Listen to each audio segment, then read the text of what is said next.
For the record, it seems that no one actually died of Novichok in 2018, and the Russians were not responsible for the poisonings. Indeed, Sergei Skripal was a triple agent actually working for the GIU and was about to be exfiltrated. And indeed, the Russians that were tracked by British intelligence in Salisbury were decoys utilized by the Russian intelligence network to confuse British intelligence while an exfiltration plan was due to be launched. However, the British intelligence services decided to engage in a preemptive strike before Skripal could be exfiltrated by the GIU and implemented the use of a poison on Sergei and Yulia Skripal. Indeed, Yulia Skripal herself said that the assassin was not Russian and was most likely British. Indeed, the chemical most probably came from Porton Down and was not even Novichok at all.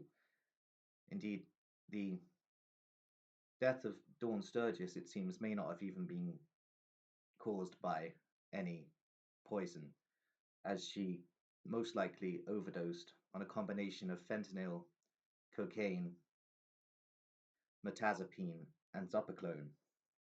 Indeed, British intelligence are weaving a web of lies, a complete narrative to suit their own agenda and pursue the Cold War II goals of the Frankist dialectic. Indeed, the Novichok incident concerning Navalny was a German intelligence operation, not a Russian intelligence operation. Just as it seems the shooting down of the MH17 plane over the Donbass region was coordinated by Ukrainian intelligence to attempt to cast blame on the Russians and bring public opinion against the Russians. Indeed, these are all part of an elaborate deception, and the Skripal, Navalny, and Donbass plane incidents were all part of the Gladio agenda, which is continuing, known as Gladio-2, but is merely a continuation of the original Operation Gladio, whereby the intelligence networks of the NATO countries carry out false flag attacks and blame these false flag attacks on their enemies, whether it be Middle Eastern terrorists or Russians. Indeed, in the past, during the Cold War, the attacks were blamed on left-wing groups, but now they are blamed on the Russian state and Russian intelligence agencies and various networks which are employed by the Western intelligence and security complexes, such as the Al Qaeda networks and various other organizations of that ilk. Indeed,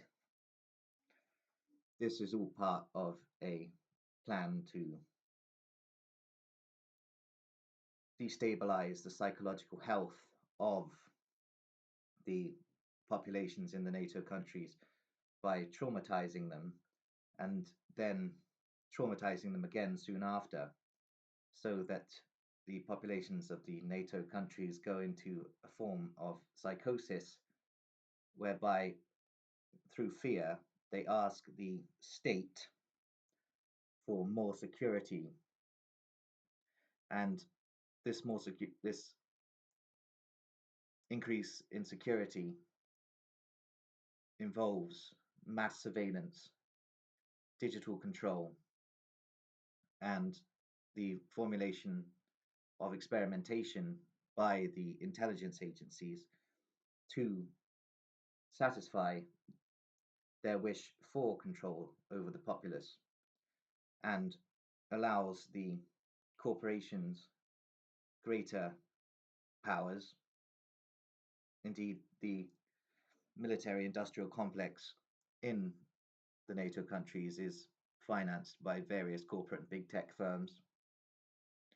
And these people are only looking out for their profits.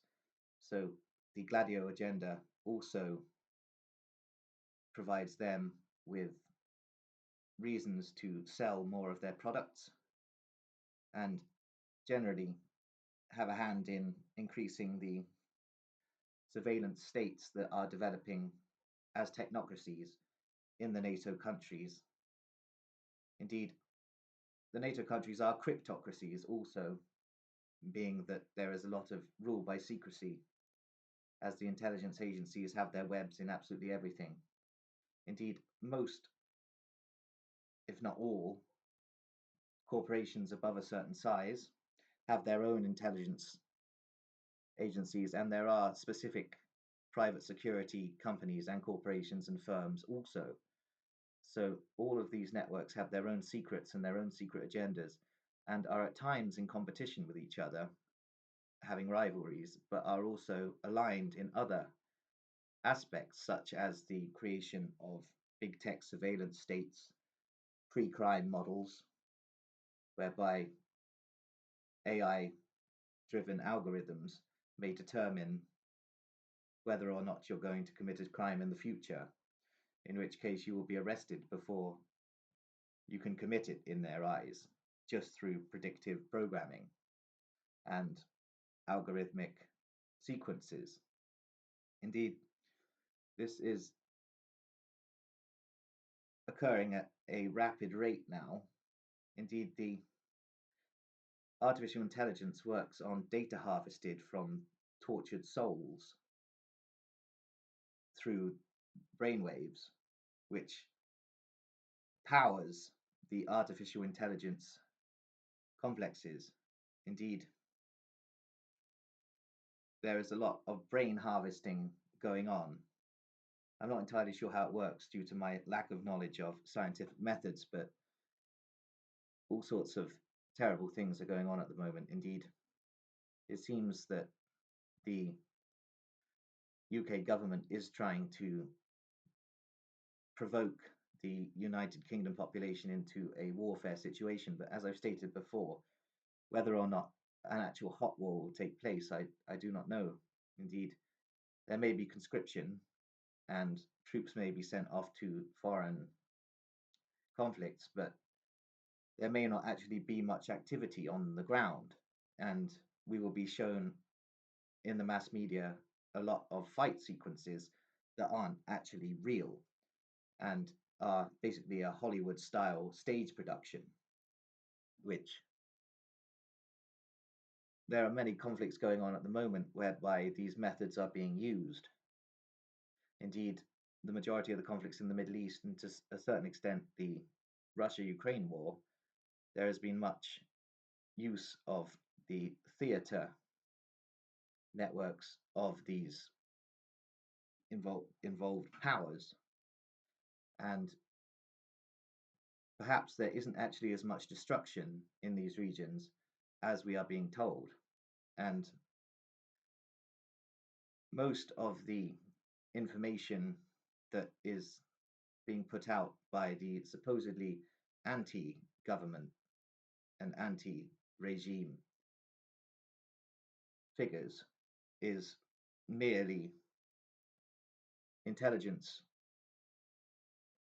operatives and state actors saying what the people who have ideas against the government wish to hear, and are in fact muddying the waters even further, which is all a very interesting sequence of events. Indeed, I'm not entirely sure what to think of anything I see anymore. Indeed, the rise of the so-called right wing in Britain also seems to be an act of state theatrics, with figures such as Tommy Robinson, and he is merely a state actor and is being funded by various elements which are connected to the intelligence agencies, but he's not particularly astute, so he doesn't understand it, or he's just happy with the amount of money he's building up in his account. Indeed, the the right in Britain is being used as a counter in a dialectic to the Operation Gladio-2, basically post Mujahideen networks. Indeed, regarding that, the Ukrainian paramilitaries and various segments of the Ukrainian army are effectively a modern equivalent of the Afghan Mujahideen and are themselves part of the Gladio agenda, whereby the West can soften up the entity of the Russians, which it sees as an ideological enemy, though this is all um, theatrical also because the Frankists are controlling everything. While in the meantime, the Gladio program can also soften up the native populations in the NATO countries. So it's all a vast interweaving web of intelligence operations and cryptocratic actions, which at times can be rather difficult to analyze. But all in all, it seems that the whole globe is basically a stage for Frankist figures and the intelligence operations that they run. Indeed, the apex of this does seem to be the descendants of the Asiatic Brethren, and we see this network on a lower scale in the Epstein business. Indeed, the only focus that the Epstein files have basically caused is a focus on the sexual element of the elites, while ignoring the mass surveillance, mind control, and various other aspects. Indeed, everybody's just pointing in one direction and ignoring the bigger picture, which always seems to be the case with intelligence theatrics. Indeed, the Epstein files are themselves redacted and censored, and much of it is probably fiction, although there are shards of truth in it because the elites are doing all of these things. But this is all a massive intelligence operation, so I'm not particularly going to bother with it. I'm not going to bother to read them, and I'm not going to bother to talk about it. Indeed, it's strange the sequences of events that are all happening in very quick succession, especially since the COVID pandemic, which was itself a experiment to see how much the population would do what the government said. And basically everyone did. So it seems we are very easily manipulated by the cryptocracy and do not stand much chance with what is coming in the future. Indeed, I haven't got a clear picture of what is about to occur. I can only theorize, but I shall continue to make these videos as time goes on. Indeed, I'm a little bit freaked out by my own thinking now, so I'm going to end this little tirade.